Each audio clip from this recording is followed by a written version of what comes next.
new episode of High Voltage. I'm your host and best-selling international author, MacKenzie Nelson, and you are plugged in to my podcast, High Voltage, where I talk about all things recent experiences in my life, and I try to help you understand how to better navigate experiences learning from mine, which I believe we should all be doing. We should all be trying to inject one another's lives with our own lived experiences, sharing them in satirical form with some seriousness. Some stories are really sad, some stories are funny, but each of them are our individual lived experience. We all have a plethora of stories. We have so many stories, lived moments that we can use to inspire one another, to encourage one another, to learn from one another. But this can't happen, if we're each closed off and closed-minded, to opening up and to learning about one another, which I see more and more of societally, less and less interactions. And a lot of this, I think we can break down to technology, advances there, a lack of trust in our government, in a lot of aspects of our lives, really. And just, being through what we've all gone through together, like the pandemic. I mean, there've been a lot of things that have changed significantly. Inflation is through the roof. It's stressing all of us out with, if you live paycheck to paycheck, how are you gonna pay your bills? There's really a lot of stress happening right now, as well as misunderstandings with one another, which is what I want to talk about today. What can we say about a misunderstanding? I feel like many people can live their whole lives feeling misunderstood, feeling like people just don't get them. And for me, that's where my relationship with God really anchors me and tethers me. This dream He's given me, it wasn't for anyone else to understand. This podcast I'm doing, this book I'm writing, it wasn't for anyone to get. It was for me. It was between me and God, and something He assigned me and aligned me with. He equipped me with all the tools I would need to accomplish these tasks. In the process, He walked with me as I wrote 3 pages a day. He showed me pieces of the future via visions, right, that I get in the middle of the night. They're sporadic. I never know when I go to bed what adventure I will go on that night, whether it's a very realistic dream, even more real than my lived life experience in this physical realm, or whether it's going to be a vision playing out like a beautiful oil painting in front of my very eyes while I am awake, witnessing the most miraculous art. None of the artists, Van Gogh, none of the great ones have nothing on these visions that I see. They're so spectacular. And did I mention I'm basically legally blind and can't see without glasses, but these visions I see in perfect clarity, and they are leading me on the way. Although I have no idea how God is going to accomplish the things He has shown me, I do know that my life, this book, everything will eventually be made into a movie. I have no idea how it's going to happen. But like I saw the book, I've seen the movie, and I love that I have this podcast so I can talk about these things. And when God does bring them to fruition and they do come to pass, these are time-stamped, and you can see there is no way she would have known that, if it weren't for God letting her know, and through these visions. And I'm talking about misunderstandings today because I myself, with the gift I believe God has given me, feel deeply misunderstood as a whole. And I struggle with this on a daily basis. I am confident. I am truly a kind, confident, loving person, but I do feel very misunderstood. I've gone to churches, to pastors, I've spoken to them about things I've seen, about what's happening with me. I've even gone, into the medical community with what I was experiencing. I've gone to the mental health community. And I mean, it's so, for someone like me that has this gift, it is just pinging from one place to another, being misunderstood, being misunderstood, being misunderstood. And the only way, that I'm going to see validation is through me continuing to speak what I see and what God is showing me in this podcast and in my book. There are several examples that God has intervened in my life where miracles have happened that I can point to. I saw an angel in my sky in the backyard with my husband and my son. I have seen physical manifestations that I can point to. And still then, I don't know if what I'm talking about is just simply overwhelming to people, or it's just not something, really a lot of people are experiencing. But I've really struggled with feeling deeply misunderstood, in all of this, and standing, quite frankly, alone on what I'm doing. I don't have a church backing me. I don't have a pastor backing me. I have been gravely mistreated, by churches as a whole, and feel extremely misunderstood as someone who does believe in Jesus, God, the Holy Spirit, but am open-minded as well. And I don't hate any particular group of people or proclaim or doom anyone to hell.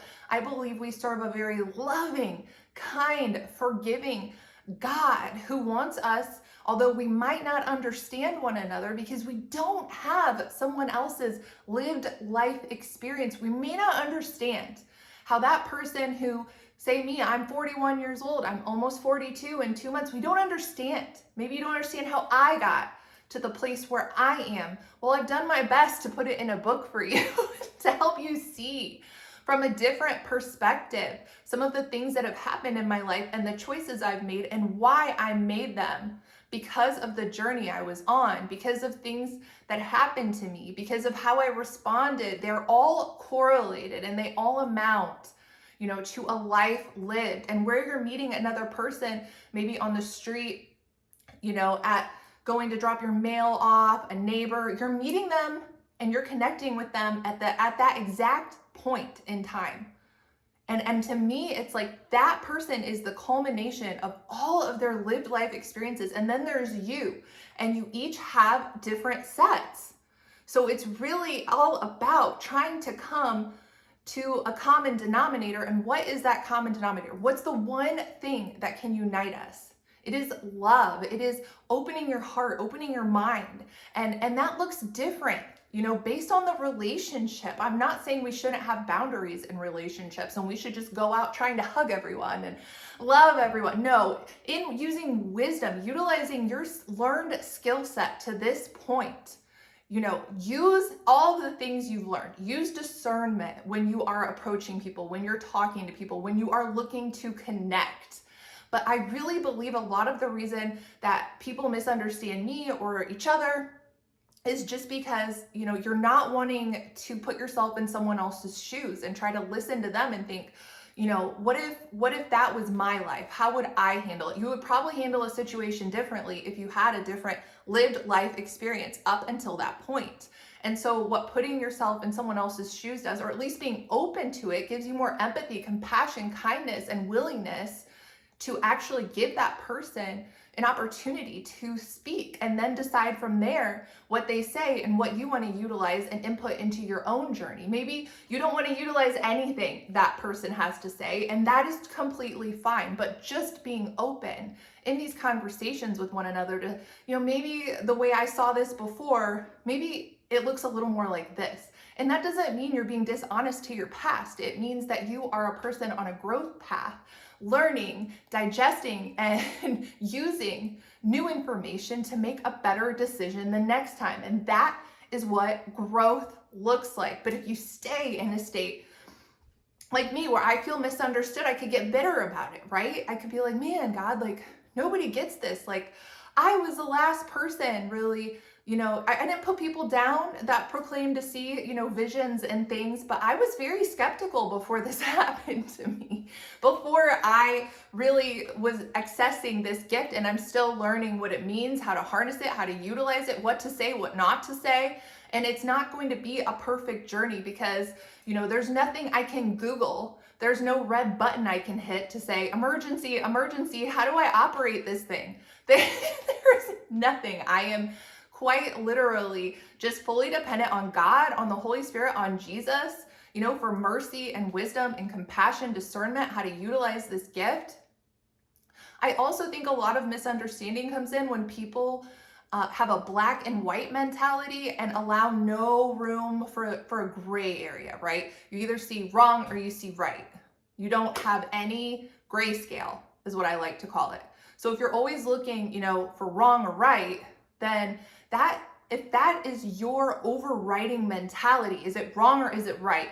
Then you're missing on the love portion, right? And you're not allowing for that gray area. And the gray is the love, right? There's wrong, there's right, in the middle there's love.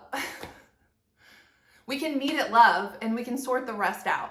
But when we really go with our hearts, our minds, our intent set on loving one another well, then the wrong, the right kind of falls to the background. But when we come with, hey, no, I know you're wrong. I know you're wrong. I know I'm right. Now we're sparring. Now the other person's sparring. And now what are we doing? Now we're misunderstanding one another because maybe some people are out there looking for a fight. There are those people, they're hurt, right? And so they're out there looking to I'm going to hurt you because, that's what I do. That's how I feel better, by hurting other people. They are out there. But I will say, and like to believe for the most part, when you are connecting with another human, we're all just looking we're all looking to live our lives the best that we can. We want to live the best life, right, that we possibly can. And I really do believe that there are more of us that want to connect, that want to love, that want to live and lift and elevate each other up, then there are the ones looking to, I'm going to get in there and I'm going to show you, but you got to put the wrong and the right down and meet in love. And the opinions that you're bringing into that conversation, they kind of need to melt away a bit in the abstract, of love being the leading guide to that conversation. And when you lead with love, and when you let the other person speak on something that maybe in the past you'd have been like, that's wrong, I'm not even gonna listen to that, I'm not gonna have any time for that, you might learn something. I'm just saying, or you might not. You might feel even more right. That could be the thing you learn. Hey, I knew I was right before and I'm still right. Well, hey, you listened and you got confirmation that you were correct, which is not nothing. Let the other person speak. Listen, even though it might grate you a little bit. Have some patience and some love, and put the black and the white away for a while. Make the decision later in how you feel, and allow for some grayscale. Allow for some life experience that maybe you had never thought about before to come to the forefront. And then I think when we're all meeting one another with, our ideas of right, our ideas of wrong, not to say we should just totally throw the baby out with the bathwater. That's not what I'm saying. What I am saying is, right versus wrong should not come before loving a person that is in front of you. And what does that look like? It looks different depending on that relationship. If that's a business relationship, it's going to look different than if it's like a sibling or a friend or a child. But it always comes with respect, right? Love comes with respect. Even if the person, speaking you feel is completely not worthy of your respect, by just sticking around and lingering for a minute, maybe giving them that space, you might see a different side of that person and you might learn something new. Somebody might surprise you in a good way. You never know. So the next time maybe you think you know something like I did, I thought I knew a lot about not necessarily how God works, but I thought I knew God's character. I thought I knew he was like harsh and judgmental and religious and puke, puke, puke, and all about laws and blah, blah, blah. I thought that was the God that I was raised with religiously, and I just could not do good enough by God. And boo, who wants that? And all the people talking about all the supernatural things, I was like, yeah, okay, whatever. Until it happened to me, until I got to meet a very different God than the one I was raised with. And he saves me over and over again every day by bringing me new hope, new inspiration, love, pumping me up, getting me excited and full of life, living with vitality and motivation, inspiration, passion. These are the things you can and should be feeling in your daily existence. They can coexist simultaneously with heartbreak, betrayal, judgment, unkindness, misunderstanding. They can coexist. This is the peace that passes understanding that God talks about. I am walking through so many challenging life circumstances right now, one after another. I just feel like my life has just been dominoes, just and God just keeps standing me back up, keeps standing me back up, keeps standing me back up, giving me joy, inspiration to bring, to you guys on a weekly basis. So I have a lot to be grateful for. And that is where my perspective is grounded in trusting God, that even when I feel like I've waited way too long for so many things He has promised me, and I know I am not alone there, even when it's so hard. Some days are just so hard because you're like, when is it going to happen, God? When are you going to come through for me? I need you to come through now. God knows the difference between what we need and what we want. And that is something I remind myself. I might need it so bad and think I need it so bad, but maybe it's just me wanting that so badly. And He always gives us what we need, right? To sustain us, not necessarily what we want.